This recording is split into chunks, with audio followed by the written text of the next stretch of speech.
Hey, Koko here. Why? Why, whatever political party you're in? I am a political atheist. I have been a wacko extremist liberal. I have been a stick up my ass Republican conservative.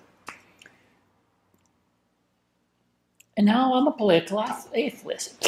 Political atheist. The problem with any kind of affiliation is sometimes it's good and sometimes it's not, because along with the camaraderie perhaps, and you might agree with 10, 15, 20%, maybe more. You may drink the Kool-Aid and buy the whole thing. you know um, when I was a conservative, I found myself being subjected to the programming, watching Fox News and buying all that stuff and never questioning it, never questioning it. Well, I did. That little part of my brain back says that, it was screaming and jumping up and down saying, no, that's crazy. It's no. And I wasn't listening. I kind of went, kind of did the, fingers in my ears and kind of thing. I hear no evil, speak no evil, hear no evil, see no evil, speak no evil. And it was all evil. I mean, it was insanity.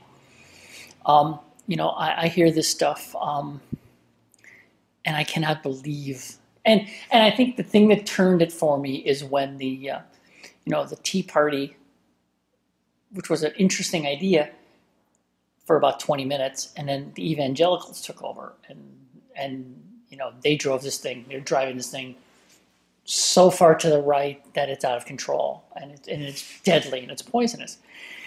The running joke I used to make was that the Democrats have a bus, and maybe 2 or 3 or 4 buses filled with every wacky extreme group. I mean, they have Greenpeace, and they have Sierra Club, and they have WOW, and they have, there's a whole list.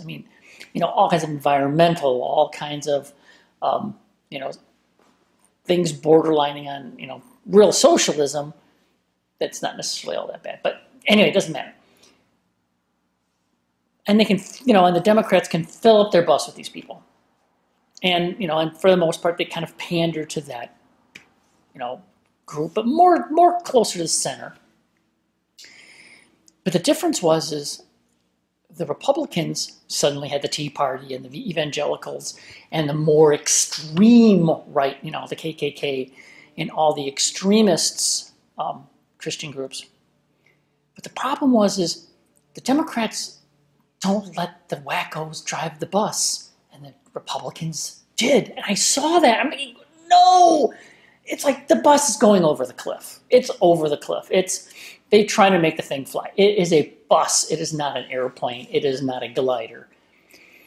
So you got to be careful. You got to ask yourself why. What is the attraction? Maybe think more independent than Republican, than Democrat. Because there's some good in both sides.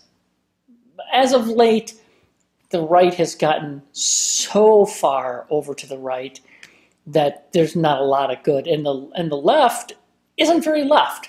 The left is basically the center now, and that has forced the right to move so far over to the right. And then the extremists, there's the extremist left, and they're way over there. But the bottom line is you got to ask yourself why. Why are you affiliated with, this group? What is the attraction?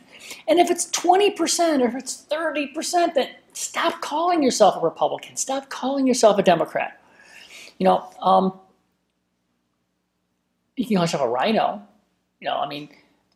I'm probably closer to a rhino. I'm not a Republican. And maybe a rhino. I'm probably closer to a rhino than I am, a Republican or conservative. Like a Goldwater or an Eisenhower, Republican. probably more realistically a Kennedy Democrat. Because I mean, that's, that would make more sense. A Kennedy Democrat kind of, because Kennedy was pretty economically conservative. I mean, amazingly so. I mean, if you read some of the things that he enacted, I mean, he was definitely far more central than a lot. So yeah, I would say I'm probably more of a Kennedy Republican, a Democrat. I mean, but you got to ask yourself why. Why are you these things? Is it is that, I mean, once again, Democrats specifically coming from Chicago. You're born, you're raised, you're a Republican. Or you're born, you're raised, you're a Democrat. From Chicago, depending on, what neighborhood you come from, pretty much if you're from Chicago, you're a Democrat.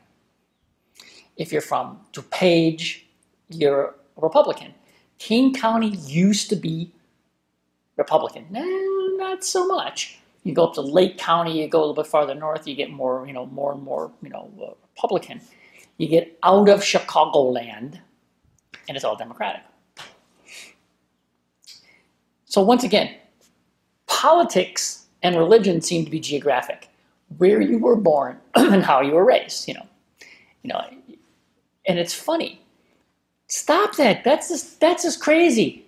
I mean, party affiliation shouldn't be a right of birth. It should be a conscious thing.